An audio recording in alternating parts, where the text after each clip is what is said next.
이스라엘 백성들이 자신들의 역사에서 고대하는 날이 있다면 그날은 오늘 본문에서 읽은 것처럼 여호와의 날일 것입니다.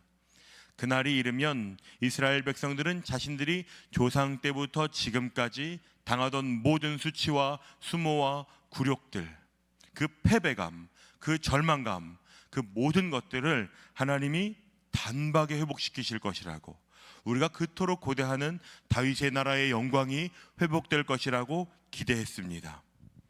그런데 여러분 잘 아시는 것처럼 구약 성경에 가득한 이스라엘 백성들의 행위와 그들의 태도, 그들이 결정하고 그들이 따르는 것은 그들의 기대와는 너무도 어울리지 않는 길이었습니다. 그런 이스라엘 백성들에게 구약 성경에 가득한 선지자들은 이렇게 외쳤습니다. 여러분 많이 들어보셨죠? 여호와께로 돌아오라. 여호와께로 돌아오라고 선지자들은 그들이 듣든지 듣지 않든지 그 말씀을 외치는 삶을 살았습니다. 떠나야 할 곳에서 떠나라고, 여호와께로 돌아오라고, 그것 말고는 너희에게는 그 어떤 희망이 없다고 목숨을 다해서 외치는 삶을 살았습니다. 그런데 안타깝게도 이스라엘 백성들은 정말 이렇게 성실하고 꾸준할 수가 없어요. 그렇게 선지자들이 외치고 가르치고 훈계하고 겁을 주고 너희들 진짜 망한다고 아무리 외쳐도, 그런데도 불구하고 이스라엘 백성들은 돌아오지 않습니다. 하나님께 돌아오는 것을 거부합니다. 하나님을 경외하는 삶을 살지 않습니다. 그러면서도 우리는 하나님과 언약 맺은 백성이야 라고 하는 것을 가지고, 특히 다윗과 하나님이 맺으신 내가 너희 왕위를 영원하게 할 거야 라고 하신 그 약속을 기억하면서 우리 하나님은 절대로 우리를 버리시지 않는다, 그런 소망을 가지고 살았습니다. 여러분, 그것은 소망이 아닙니다. 환난을 당할 때 우리가 하나님의 얼굴을 구하면 하나님은 우리를 도와주시겠지, 문제는 무엇이냐면 하나님의 얼굴을 구하지 않고 그냥 울기만 합니다. 회개한 것 같이 하지만 그들의 삶의 본질이 바뀌어 있지 않습니다. 그날이 되면 이스라엘 백성들은 우리를 압제하고 괴롭히던 모든 이방 민족이 하나님으로부터 징계를 받을 거라고, 그런 기대를 하면서 사모하면서 그때를 살았습니다. 몇 가지 요엘 선지자가 언제 이 말씀을 기록하고 전했나라고 하는 것에 견해들이 있지만, 그 가운데 한 가지의 견해는 이스라엘 백성들이 우상을 숭배하던 때에 이 말씀을 외쳤다고 하는 것입니다. 어떤 사람들은 포로기 이후에 이스라엘 백성들이 돌아오고 나서 기록했다고 보는 견해들도 있지만, 당시의 여러 강대국들의 관계나 상황들을 묘사하지 않는 걸 보면 저는 전자의 경우가 조금 더 타당하다고 생각합니다. 그가 말씀을 전했던 것으로 추정되는 때는 북이스라엘과 남유다가 나뉘고도 약 100년 정도의 시간이 지난 때입니다. 우리나라랑 북한은 같은 언어를 쓰지만 이제 70년이 넘은 시간 동안 분단되어 버렸으니까 말은 같은데 얼마나 많이 다른지 모릅니다. 그런 것처럼 지금 북이스라엘과 남유다가 100년 넘게 분단되어, 분단이 된 것까지는 아니었지만 그렇게 살아가면서 그들 안에는 아주 슬픈 일들이 일어나기 시작합니다. 북이스라엘을 통치하던 오므리라고 하는 왕이 두로와 시돈의 왕 엣바알, 이름 자체가 엣바알이에요. 바알을 섬기는 왕과 협정을 맺습니다. 그래서 자신의 아들과 그 엣바알의 딸을 결혼시켜요. 쉽게 말하면 이민을 온 거죠. 그러니까 그 딸이 이민을 왔는데 이민을 가는 것이 너무너무 억울했나 봐요. 아마 보통 사람이 아니었던 것 같아요. 자신이 섬기던 온갖 신들을 다 끌어모아 이민을 왔습니다. 그리고 그 이민을 와가지고요, 이세벨이 섬기던 바알과 아세라라고 하는 이 우상이 북이스라엘을 뒤덮습니다. 마치 그 신들은 더 뛰어난 것 같고 더 매력적이게 느껴지고 더 우리를 잘 도와줄 것 같고, 그리고 그것을 섬기는 것이 온 이스라엘에 다 퍼졌어요. 근데 정말 슬픈 일은 그것이 다가 아닙니다. 북이스라엘과 남유다가 나뉘어 있는데 끔찍하게도 아람과 다메섹이 자꾸만 북이스라엘을 공격하는 거예요. 북이스라엘이 볼 때 이건 우리끼리만 싸웠다가는 잘하면 질 수도 있겠는데 어떻게 하는 게 좋을까? 그래서 남유다와 북이스라엘이 협정을 맺습니다. 군사 동맹을 맺기로 해요. 그러면서 서로의 자식들을 결혼시켜요. 어떤 일이 벌어졌겠습니까? 북이스라엘에 가득하던 수입되었던 우상들이 남유다까지 다 퍼지게 됩니다. 하나님을 경유하는 백성이라고 하는 어떤 정체성이나 우리는 무엇을 섬기는 존재였지라고 하는 것은 다 잃어버리고 수입된 신들을 섬기면서 그것이 온 이스라엘 가운데 바알과 아세라 상들을 세우고 신전을 세우고 산당을 만드는 일들로 이어집니다. 수많은 사람들이 하나님을 잃어버리고 혹은 하나님도 때로는 섬기지만 바알과 아세라도 섬기는 아주 세련되고 합리적인 선택을 하면서 살아가는 사람들이 많이 있습니다. 슬픈 것은 여러분, 그런데도 그들이 여호와의 날을 기다리고 있다는 것입니다. 하나님만을 섬기고 있지 않으면서 하나님과의 언약의 백성답게 살아가고 있지 않으면서 우리가 언제든 하나님께 돌아가면 하나님이 우리를 구원해 주실 거야. 어린아이들이 종종 미로 같은 것을 하는 것을 보면 처음에는 잘 찾아갑니다. 그런데 한동안 어느 정도 들어가면 나오는 길도 잃어버렸고 다시 출구로 찾는 것도 잃어버려요. 어디로 가는 것이 옳은 것인지를 잃어버리게 되는 경우가 있는 것이죠. 지금 이스라엘 백성들은 자신하고 있는 거예요. 내가 마음만 먹으면, 내가 언제든 돌아가려고만 하면 난 돌아갈 수 있어. 슬프게도 알코올 중독에 빠진 분들이 그러한 마음을 먹습니다. 아유, 제가 마음만 먹으면 술 끊는 건 아무것도 아니죠. 여러분, 그렇습니까? 습관을 끊어내는 것이 쉽습니까? 나도 모르게 매일 일어나면 성경보다 핸드폰을 먼저 보는 삶이 여러분이 몰라서 그게 시작하는 건 아니지 않습니까? 자기 전에 핸드폰을 보면 뇌가 그걸 기억해서 피곤하다고 몰라서. 야식을 먹으면 건강해지나요? 몰라서 그 삶을 사는 건 아니라고요.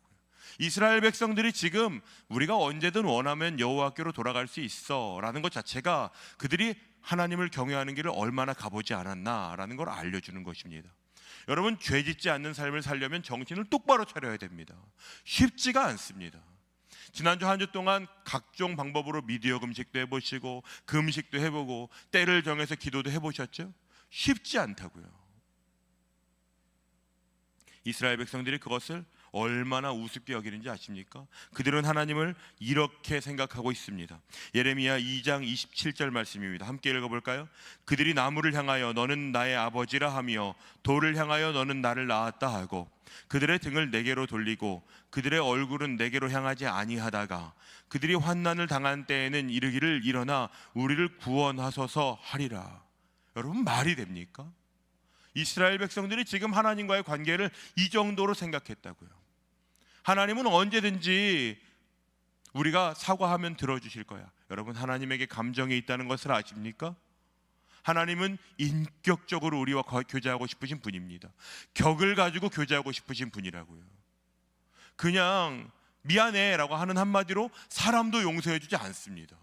하나님은 이스라엘과 결혼이라고 하는 상징으로 언약을 맺으셨다고요. 기대하시는 것이 있다고요. 그런데 이스라엘 백성이 그럼에도 불구하고 우리는 언제든 하나님께서 우리를 구원하실 거야 라고 하는 그 아주 무사한 일주의에 빠져서 살아가는 이스라엘 백성들, 그들에게 말씀을 선포한 사람이 요엘이라고 하는 선지자입니다. 요엘서 1장을 보시면 아주 끔찍한 재앙이 일어났던 것 같습니다. 이 재앙은 실제적으로 유다 백성들에게 어려움이 되고 있습니다. 화면을 한번 보시겠습니까? 나이 많은 사람들, 조상들의 역사를 아는 사람들에게 외치라는 겁니다. 너희 조상들이 살던 날에 이런 일이 일어난 적이 있었냐고, 너희 자녀들에게 이런 일이 일어났던 적이 있느냐고 그것을 외치고 또 외치라고 말하는 것입니다. 저 재앙으로 인해서 유다 땅이 황폐해져 버렸습니다. 4절을 NASB 성경으로 보면 각각 어떤 재앙들이 일어났는지를 조금 더 자세하게 보여줍니다. 갉아먹는 메뚜기와 저 메뚜기들은 종류가 다 다른 거예요. 얼마나 다양한 것들로 인해서 어려움을 겪었는지 몰라요. 그게 우리는 무엇인지 정확히 모르지만 각각의 재앙들이 겹쳐서 일어났습니다. 아마 먹고 사는 문제 자체가 지금 엄청난 어려움에 빠졌을 것입니다. 이스라엘 백성들은 이 재앙을 기억했을 거예요. 이건 하나님께서 우리 조상들이 애굽에서 출애굽할 때 그때 애굽 사람들에게 일으키셨던 그 재앙인 것 같은데 맞습니다. 그런데 지금 하나님께서는 그 재앙을 자신의 백성들에게 보내버리셨습니다. 그런 이스라엘 백성들에게 요엘 선지자가 말하는 것은 울며 통곡하라는 것입니다. 성경에 있으신 분들은 5절부터 13절을 눈으로 한번 보십시오. 그들은 깨어서 울고 애곡함같이 울고 슬퍼하고 울어야 합니다. 거기에는 남녀노소가 아무도 열애가 없습니다. 모든 사람이 슬퍼하면서 울어야 합니다. 포도주를 마시는 사람들, 좀 그래도 다른 사람들보다 여유롭게 사는 사람들도 지금은 울어야 합니다. 남편에게 약혼된 여인이 결혼하지 못한 채 예비 신랑을 잃어버렸다면 그 사람이 정상적으로 살 수 있겠습니까? 정신이 나가버릴 겁니다. 추수할 것을 기다렸다가 아무것도 얻지 못하게 되면 허탈해서 눈물을 흘릴 거라고요. 원망이라도 할 거라고요. 소리를 지를 거라고요. 그런데 왜 요엘 선지자는 이 이스라엘 백성들에게 슬퍼하라고 이야기했을까요? 그들은 아마 지금 전혀 슬프지 않을 것입니다. 일어나는 일이 괴롭긴 하지만 슬픔이라는 감정은 없을 겁니다. 괴롭기는 한데 내 삶에는 아무런 변화를 일으키고자 하는 마음이, 동기가 없습니다. 9절과 10절 한번 보시겠습니까? 소재와 전제가 여호와의 성전에서 끊어졌고 여호와께 수종드는 제사장은 슬퍼하도다. 밭이 황무하고 토지가 마르니 곡식이 떨어지며 새 포도주가 말랐고 기름이 다하였도다. 이 재앙으로 인해서 하나님께 드리는 제사를 드리지 못하게 되었으면 슬퍼야 됩니다. 괴로워야 하고 안타까워야 합니다. 코로나가 처음 시작됐을 때 많은 사람들이 현장 예배를 드리지 못한다니 안타까워했습니다. 저도 마찬가지입니다. 저희가 그때 벌써 4년 전인데요, 특세였거든요. 제가 마스크 나눠줬다고요. 부임 2년 차. 안녕하세요. 그렇게 마스크가 동날 줄 알았더라면 안 줬을 거야. 그리고 나서 교회 못 오니까 너무 안타까운 거예요. 온라인으로 예배 드리는 게 목마른 거예요. 그런데 시간이 좀 지나가니까 꽤 편하다는 것을 학습하게 되었습니다. 많은 사람들이 교회를 오가는 시간을 드리는 걸 아까워합니다. 이제는 온라인으로 예배드려도 돼. 여러분, 속지 마십시오. 더 나은 길이 있다면 그 길을 선택하셔야 됩니다. 더 나은 것은 여러분 무엇인지 아십니까? 우리를 교회로 부르신 공동체와 함께 예배하는 겁니다. 예수는 혼자 믿을 수 없습니다. 그런데 무감각해진다는 것이 그렇게 무섭다고요. 더 이상 새 포도주가 없고 기름이 끊어지고 밭은 황폐해졌고 토지가 말라버렸습니다. 오늘 당장 먹을 희망도 없지만 땅이 말라버리고 황폐해진 것은 무엇을 의미해요? 이 다음 시즌에도 희망이 없는 건 똑같다는 겁니다. 단지 이 고난이 언제 정도에 끝날 만큼 예측이 되지 않을 거라는 겁니다. 우리가 얼마나 이 삶을 더 살아야 되나 가늠이 안 된다는 거예요. 그런데도 그들은 슬퍼하고 괴로워하지 않습니다. 요엘 선지자가 슬퍼하고 통곡하라고, 슬퍼해 통곡해 라고 외쳤겠습니까? 절규했을 거예요. 슬퍼하십시오. 통곡하셔야 됩니다. 지금 여러분이 마음을 치며 하나님께 나와야 된다고 그렇게 외쳤을 겁니다. 들은 채도 안 했을 겁니다. 심지어 누구까지 그렇게 되어버렸는지 아십니까? 제사장들과 하나님께 수종드는 자들도 그들의 마음이 차갑게 식어버렸습니다. 13절과 14절을 한번 읽어보겠습니다. 제사장들아 너희는 굵은 배로 동이고 슬퍼 울지어다. 제단에 수종드는 자들아 너희는 울지어다. 내 하나님께 수종드는 자들아 너희는 와서 굵은 베옷을 입고 밤이 새도록 누울지어다. 이는 소제와 전제를 너희 하나님의 성전에 드리지 못함이로다. 너희는 금시기를 정하고 성회를 소집하여 장로들과 이 땅의 모든 주민을 너희 하나님 여호와의 성전으로 모으고 여호와께 부르짖을지어다. 제사장들은 지금 주 앞에 탄식하면서 애곡해야 됩니다. 제단과 하나님 앞에서 수종드는 사람들은 통곡해야 됩니다. 다니엘이 입었던 것처럼 굵은 베옷을 입고 밤새도록 괴로워해야 마땅한 상황입니다. 왜냐하면 소제와 전제를 하나님의 전혀 드리지 못하게 되었기 때문에, 내 존재의 가치가 사라졌기 때문에, 하나님이 나를 부르신 역할을 잃어버렸기 때문에, 당장 내가 먹고 살 정도, 여러분 제사장들과 성전에서 수종드는 자들은 그 정도를 가지고 괴로워하지는 않는 수준일지 모르죠. 그런데 하나님이 나를 무엇을 위해 부르셨지? 내가 지금 그 부르심을 감당하지 못하게 되면 발등에 불이 떨어진 것입니다. 그들은 괴로워해야 하는 것입니다. 백성들과 하나님 사이에서 백성과 민족을 위해 기도해야 하는 사람들입니다. 요엘 선지자는 금식일을 선포하라고, 성회를 소집해서 사람들을 다 모으라고 그렇게 외치고 있습니다. 지금이 바로 그때입니다. 솔로몬 왕은 성전을 건축하고 나서 이런 봉헌 기도를 하나님께 드렸었습니다.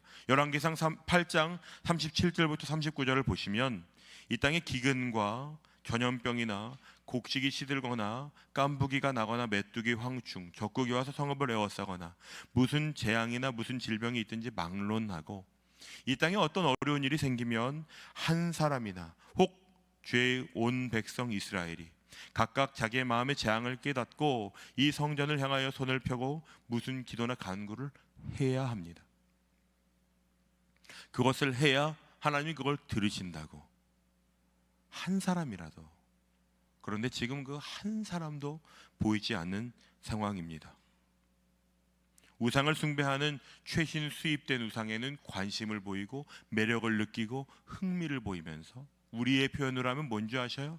요즘 유행하는 코드는 뭔지, 요즘의 밈은 뭔지, 요즘 유행하는 옷은 뭔지, 최근의 트렌드는 무엇인지, 어떤 종목에 투자해야 되는지, 그런 것에는 그렇게 밝은데 정작 하나님의 마음에는 그렇게 둔해져서 살아가는 것.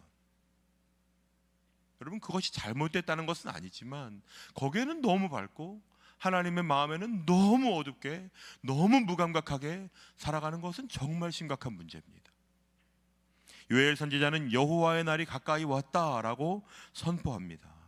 선지서에 여호와의 날이라는 표현이 총 15번 등장하는데 그 가운데 요엘서에 5번이나 등장합니다.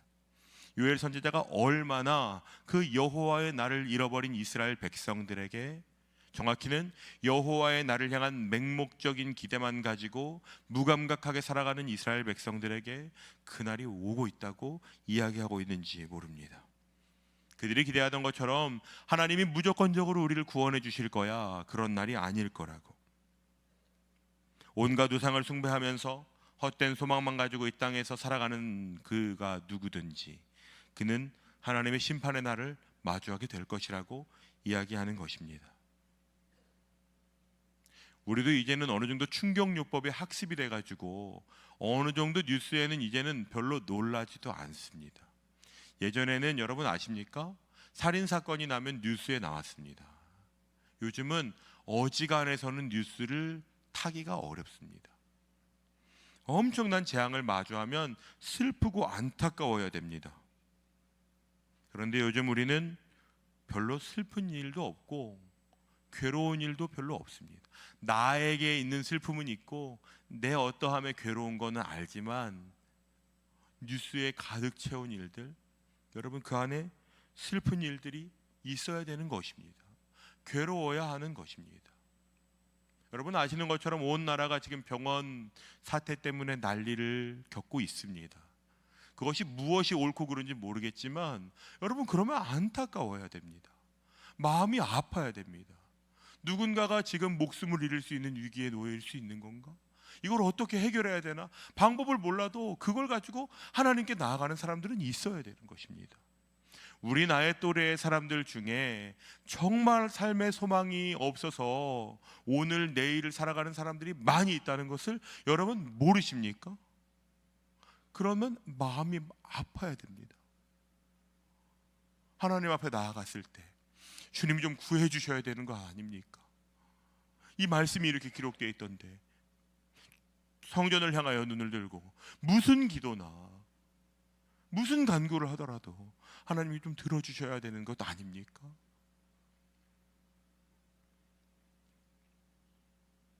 이스라엘 백성들이 얼마나 무감각한지 모릅니다. 그 와중에도 누군가는 한가롭게 포도주를 마시고 있다고요. 그들이 느껴야 되는데 그들조차 느낄 정도면 온 나라가 어려움을 겪는 겁니다. 요엘 선지자가 아무리 슬피 울고 회개하고 탄식하라고 해도 자각하지 않습니다. 적어도 제사장들은, 적어도 하나님의 제단 앞에서 백성들과 하나님 사이에서 그것을 조율하는 사람들은 그런 마음을 품어야 되는데 그들조차도 진짜 무감각합니다. 그들에게 행해야 되는 직무, 매일매일 하나님께 드리는 상번제, 매일매일 하나님께 드려야 하는 제사, 하나님께 드려야 하는 것들이 있는데도 그게 끊어졌는데도 괜찮습니다. 오늘은 어쩔 수 없어, 내일도 그렇지 뭐. 여러분, 그런 사람들이 하루하루를 살아가는 것입니다. 이 모습이 누구의 모습인지 아십니까? 단지 이 모습이 당시의 이스라엘 백성들, 남유다를 살아가던 백성들의 모습 같이 느껴지십니까? 이 모습은 부끄럽게도 저의 모습이고 여러분의 모습입니다. 내 삶에서 기준을 몰라서 그렇게 살아가는 것은 아닙니다. 그런데도 이미 다 무너져 버렸고, 내 삶의 영의 양식과 호흡과 같은 말씀을 보는 일, 하나님 앞에 기도하는 일, 시간을 떼어 하나님 앞에 나아가는 개인의 경건의 시간이 무너졌는데도 괜찮습니다. 일상을 사는데 별 불편함이 없습니다. 그런데도 내 마음속으로는 나는 그리스도인이야 라고 생각하면서 살아갑니다. 예배를 드리는 것은 진짜 위대한 일입니다. 하나님 앞에 나와 하나님을 경외하고 예배하는 고백은 진짜 대단한 것입니다. 그런데 정작 내 마음은 여전히 차갑고, 내 마음은 여전히 아무런 변화가 없고, 내일의 내 삶은 전혀 아무런 변화와 어떠한 슬픔과 고통이 없는 삶은 정말 위험한 겁니다. 하나님은 우리를 왕같은 제사장, 택하신 족속, 거룩한 나라라고 여기십니다. 우리를 향해 날마다 기대하신다고요. 나에게 하루를 허락하셔서 너 혹시 이렇게 살아볼 수 있겠어? 라고 하는 기대를 거신다고요. 그런데도 그 맡겨진 하나님의 기대를 담은 직무를, 하나님을 경외하는 삶을 살아가지 못하는데도 한 주를 사는데 별 어려움이 없습니다. 여전히 좋은 사람으로 살아갈 수 있는 기술이 있고, 여전히 괜찮은 사람으로 살아왔던 사회성이 연습되어 있습니다. 괴로움이 별로 없습니다. 하나님과 동행하지 않으면서도 괜찮다고 여깁니다. 예배 시작할 때 일찍 오신 분들은 오늘 말씀을 한번 외워볼까요? 이런 제가 도전을 드렸습니다. 여러분, 괴로울 때, 어려울 때 생각나는, 내 믿음이 요동칠 때 생각나는 말씀이 있으십니까? 내가 말씀 단 10구절도 외우지 않고 살아가면서 나는 예수 믿는 사람이, 여러분, 그건 진짜 자신을 속이는 겁니다. 오늘 이 말씀이 우리를 향한 하나님의 경고의 말씀이라면 여러분 어떻게 반응하시겠습니까? 여호와의 날이 임하면 그가 누구든지 하나님을 경외하지 않는 자들은 재앙을 경험하게 될 것입니다. 그런데 정말 무서운 것은 여러분 무엇인 줄 아세요? 하나님이 먼 곳에 있는 어떤 이방 민족들로부터 그것들을 찾으시지 않는다는 것입니다. 요엘서 2장 1절 말씀을 보겠습니다. 함께 보겠습니다. 시온에서 나팔을 불며 나의 거룩한 산에서 경고의 소리를 질러 이 땅 주민들로 다 떨게 할지니 이는 여호와의 날이 이르게 됨이니라. 이제 임박하였으니. 그날은 시온에서부터 시작됩니다. 하나님의 임재가 있는 자리에서 하나님의 백성들이 그 음성을 가장 먼저 듣게 됩니다. 이 음성을 들은 하나님의 백성들이 그 하나님의 음성으로 하나님의 날, 여호와의 날을 마주하게 될 것입니다. 여러분입니다. 저입니다. 오늘 하나님을 믿는다고 하는 하나님의 백성들, 하나님이 그 백성들이 어떻게 사나 가장 먼저 보신다고요. 왜요? 하나님의 백성들도 그렇게 살아가지 않으면 하나님을 경외하지 않는 사람들의 삶은 볼 것도 없습니다. 그들이 어떻게 살아가는지는 이미 소망이 없다고요. 하나님이 그들을 먼저 보실 것이에요. 그러므로 여러분, 우리가 하나님께 돌아가야 합니다. 하나님 앞에 회개하면서 우리의 무감각함을, 우리에게 있는 수많은 우상들을 하나님께 고백하면서 내가 많은 신들 중에 하나로 하나님을 여기며 살았습니다. 내가 불교도 믿고 기독교도 믿은 건 아니지만, 내가 힌두교도 믿고 기독교도 믿은 것은 아니지만, 내가 하나님을 믿는다고 하면서도 여전히 얼마나 내가 세상의 가치와 세상에서 옳다 여기는 길을 걸어가는데 능숙해졌는지, 내가 얼마나 물질과 사람들의 평가와 성공과 보여지는 것에 그것을 신으로 여기면서 살아왔는지, 내 손에 쥔 미디어와 내가 속하고 듣는 것 가운데 여러분 얼마나, 넷플릭스 한번 열어보십시오. 옛날에는 화면에 볼 수도 없던 정보들이 이제는 쏟아집니다. 내가 마음먹고 죄를 지으려고 하지 않아도 죄를 지을 수밖에 없는 정보들이 가득 차 있다고요. 그런 곳에서 탐닉하면서 살면서 나는 하나님을 믿는 사람이라고, 여러분 그것 회개하셔야 됩니다. 요엘 선지자는 이렇게 고백했습니다. 요엘서 2장 13절입니다. 함께 읽어보겠습니다. 너희는 옷을 찢지 말고 마음을 찢고 너희 하나님 여호와께로 돌아올지어다. 그는 은혜로우시며 자비로우시며 노하기를 더디하시며 인애가 크시사 뜻을 돌이켜 재앙을 내리지 아니하시나니. 이스라엘 백성들은 재앙 가운데 옷을 찢었습니다. 모든 사람들이 그것을 다 볼 수 있도록 죄를 뒤집어 썼습니다. 요엘 선지자는 지금 그 눈에 보이는 것보다 주변에 다른 사람들이 알아채는 것 말고 너의 마음으로부터 시작해라. 너의 마음을 찢고 여호와께 돌아오라고, 오직 하나님만을 섬기겠다는 결심으로 시작하라고. 다시 아까 보았던 열왕기상 말씀이 있습니다. 8장 38절부터 한번 보시면 각각 자기의 마음의 재앙을 깨달으라고, 그것을 깨달아지는 것은 마음입니다. 39절 보십시오. 각 사람의 마음을 아시오니 홀로 각 사람의 마음을 아심이니이다. 여러분, 그러니까 여러분의 마음을 하나님이 주목해 보실 것입니다. 오늘 여러분이 예배 가운데 고백하는 결단 속에 하나님이 여러분의 마음의 문을 두드리실 것입니다. 여러분, 그 마음 안에 무엇을 고백하시겠습니까? 이렇게 고백하셔야 됩니다. 요엘서 2장 17절 말씀입니다. 여호와를 섬기는 제사장들은 낭실과 제단 사이에서 울며 이르기를 여호와여 주의 백성을 불쌍히 여기소서. 주의 기업을 욕되게 하여 나라들로 그들을 관할하지 못하게 하옵소서. 어찌하여 이방인으로 그들의 하나님이 어디 있느냐 말하게 하겠나이까. 여러분, 우리가 이렇게 살아가는 존재들입니다. 우리는 하나님의 나라의 영광과 세상 가운데 그 가운데에 위치하여 살아갑니다. 그리고 하나님께 얼굴을 향하여 들며 나아가는 삶을 사는 존재들입니다. 어떻게 해야 될까요? 하나님의 마음이 상하고 찢어지셨습니다. 사랑하니까 더 아파하십니다. 온 열방이 아버지께로 돌아오는 일, 그것을 다시 시작하고 싶어 하십니다. 어떻게 해야 될까요? 예전에는 제사를 드렸어야 됐습니다. 흠없는 제물을 성전까지 가지고 나아가는 수고로움이 있었습니다. 그런데 여러분, 그것 아십니까? 우리에게는 새 길이 열렸습니다. 그것은 주 예수 그리스도의 십자가의 대속의 은혜를 믿음으로 말미암아 그 가운데 주여 내가 죄인입니다, 나를 불쌍히 여기시옵소서. 제가 오늘 그 주 예수 그리스도의 죽으심으로 인하여 그 부활로 인하여 새 생명을 얻었음을 믿습니다 라고 믿음으로 고백하는 것입니다. 여러분, 그게 답니다.